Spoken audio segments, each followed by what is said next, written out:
ఒకానొకప్పుడు ఆ మహానంది క్షేత్రాన్నంతటినీ కూడా బాగా పునర్నిర్మాణం చేయడం కోసం పానవట్టం దగ్గర తవ్వారు. తవ్వితే గొర్రె పట్టడానికి ఎంత చోటు ఉంటుందో అంత చోటుతో కైవారం ఉంటుంది. గోరువెచ్చగా ఉంటాయి. మీరు అందుకే ఎప్పుడైనా మహానంది దగ్గర ముందు పెద్ద తటాకం ఉంటుంది.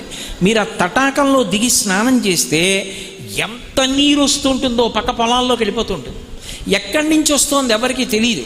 ఇప్పటికీ కూడా కాళేశ్వరం వెళ్ళినప్పుడు అక్కడ అభిషేకం చేసినటువంటి జలాలన్నీ గోదావరి నదిలోకి ఎలా వెళ్ళిపోతాయో ఎలా అర్థం కాదో, అలాగే మహానంది వెళ్ళినప్పుడు శివలింగం యొక్క అడుగు భాగాన్ని తాకి వస్తూ ఉంటాయి ఆ జలాలు.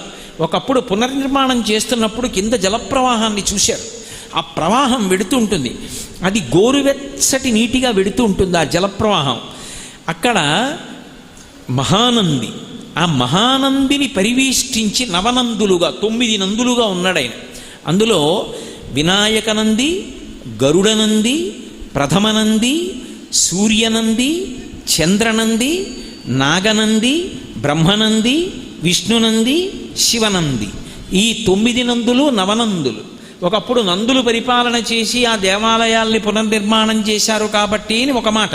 కానీ శాస్త్రంలో 9గా వెలిసినటువంటి నందీస్వరూపములకు ప్రధాన పరిపాలకుడై వెలిశాడైన బ్రహ్మనంది అన్న పేరుతో.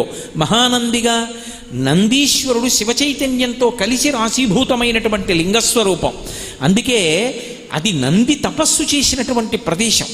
ఆ ప్రదేశంలో అడుగు పెట్టడం, ఆ తటాకంలో స్నానం చేయడం, మహానంది క్షేత్రాన్ని దర్శనం చేయడం పరమాద్భుతమైనటువంటి విశేషాలుగా చెప్తారు.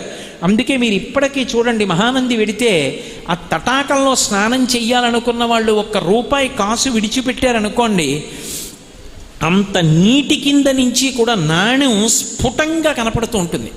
నాణ్యం మీద ఉన్న బొమ్మ కూడా కనపడుతుంది. అంత స్వచ్ఛమైన నీటి ధార. అది ఎప్పుడు ఆగిపోవడం ఉండదు, అలా వస్తూనే ఉంటుంది ఆ నీటి ధార. అంత గొప్ప నందిమండలం ఏర్పడింది. నందీశ్వరుడు అన్న పేరుతో శివపరివారంలో ఆయన ప్రధానుడయ్యాడు. ప్రధానుడై ఆయన అనుగ్రహం లేకపోతే శివదర్శనము కాదు.